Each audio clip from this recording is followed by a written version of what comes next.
Bismillahirrahmanirrahim. Assalamualaikum warahmatullahi wabarakatuh.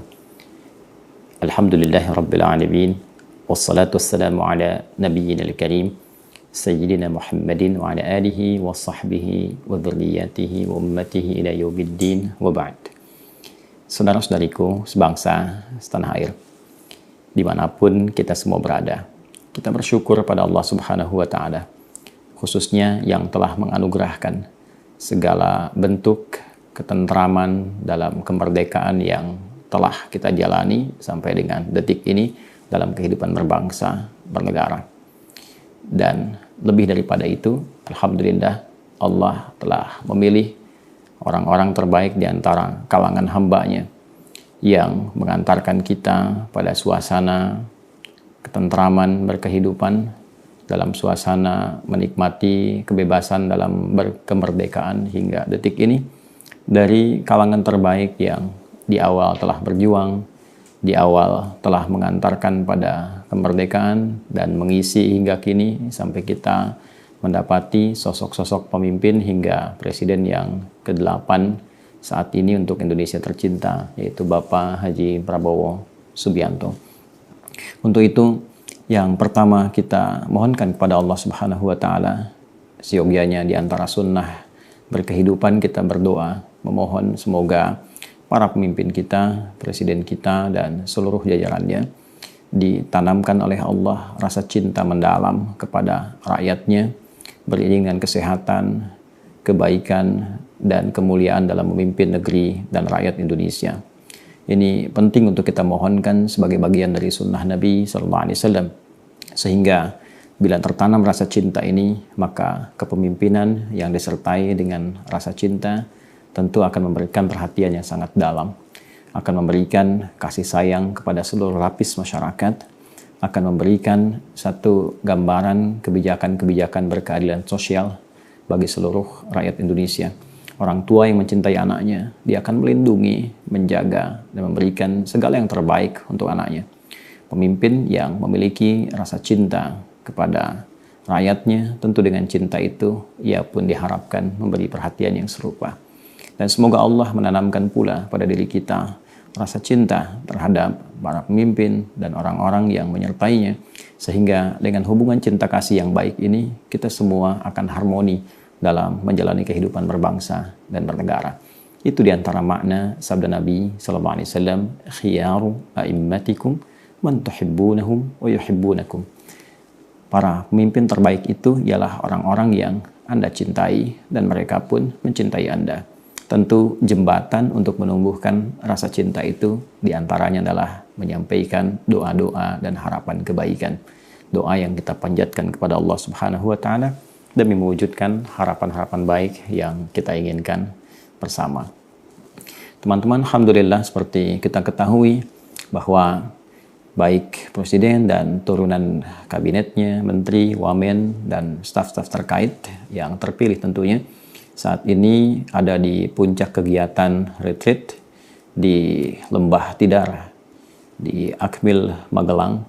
Dan tentu secara linguistik, retreat itu berarti menyendiri dari keramaian untuk menghadirkan ketenangan dalam kontemplasi, menghadirkan gairah-gairah baru yang dalam bahasa Arab itu disebut dengan tahannuf, atau juga sering dikatakan dengan berkhalwat.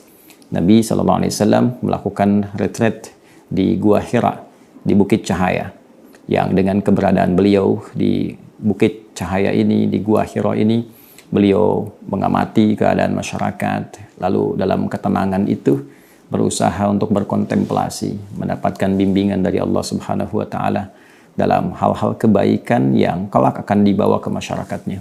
Sehingga hasil dari retreat yang berlangsung di Gua Hira itu membawa satu ide-ide cemerlang yang dibimbing oleh wahyu, kekuatan spiritual yang menghadirkan kesehatan mental. Jadi ada akal yang sehat, ada jiwa yang sehat, dan juga ada badan yang sehat. Secara fisikal, secara intelektual, secara spiritual, semua sehat. Jangan lupa jarak dari rumah Nabi SAW ke Jabal Nur, Bukit Cahaya itu kurang lebih sampai 5 kilo. Ke atasnya sampai ke Gua Hira kurang lebih sampai 700 meter. Saya pernah naik sampai ke puncak itu dan melihat setidaknya ada 5 bukit yang harus dilalui. Bila kita tarik ke masa lalu yang tidak ditemukan fasilitas kendaraan seperti sekarang, tentunya jarak itu akan ditempuh dengan jalan kaki. Keadaannya tentu tidak sama dengan kini. Ini memberikan isyarat yang kuat bahwa fisik Nabi sehat. Dengan retret itu, fisiknya menjadi sehat. Secara intelektual, Nabi terisi. Bahkan bimbingan wahyu pertama yang turun kepada beliau adalah pembuka segala jenis wawasan.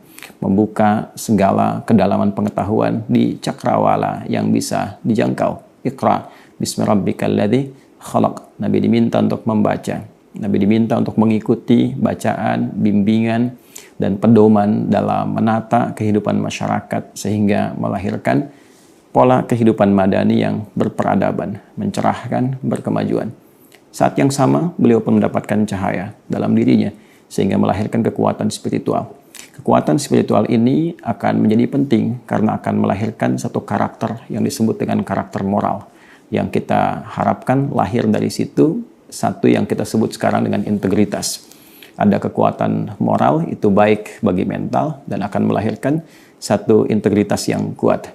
Jadi retret itu bukan hanya menguatkan fisik, bukan hanya kita berlatih untuk disiplin dari bangun sampai dengan istirahat secara fisikal, tapi juga bagaimana memanage sisi intelektual supaya memiliki ide-ide baru.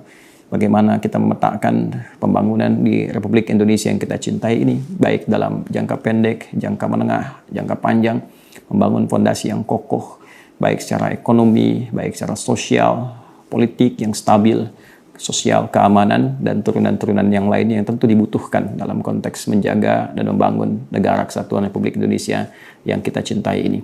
Pun demikian, yang terpenting tadi yang kami garis bawahi adalah sisi spiritual. Dari karakter moral itu akan tercipta nuansa integritas yang kuat.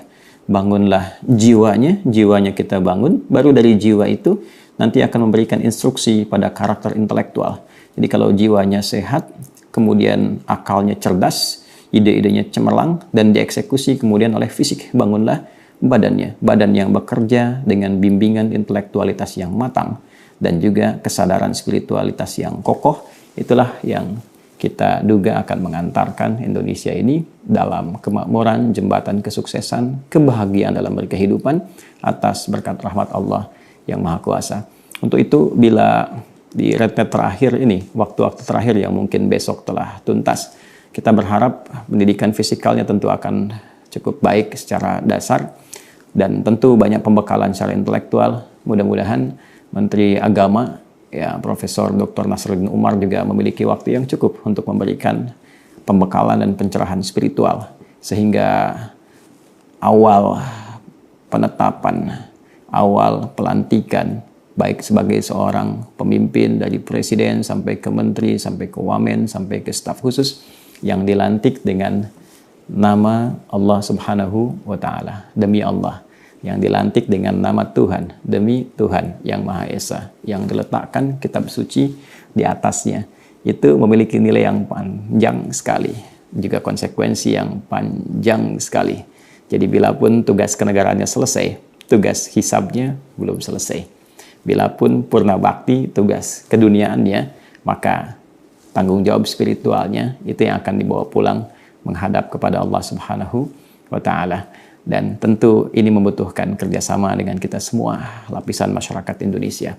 Silahkan hukum bekerja di ranahnya, politik kematangannya bekerja di ranahnya, ekonomi ditata dengan baik. Tapi alangkah baiknya kalau kita sekarang semuanya sama-sama menatap masa depan yang mencerahkan bagi seluruh lapisan masyarakat, bangsa, dan negara Indonesia.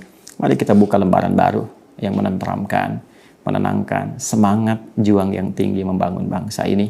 Saya kira sudah cukup pelajaran besar di masa-masa lalu yang membuat kita semakin matang dalam berpikir, dalam mengambil kesimpulan, dan alangkah baiknya kalau energi itu kita satukan untuk membangun Indonesia dalam harmoni yang baik atas berkat rahmat Allah yang Maha Kuasa, dan dengan didorongkan oleh keinginan luhur yang kuat hingga detik ini, mudah-mudahan semua itu bisa mengantarkan kita pada harapan untuk mewujudkan cita-cita Indonesia yang gemah ripah loh jinawi dalam naungan rahmat Tuhan yang Maha Esa, Dan dengan itu mudah-mudahan Indonesia bisa melahirkan generasi emas yang memakmurkan, mencerahkan, berkemajuan seperti yang kita harapkan.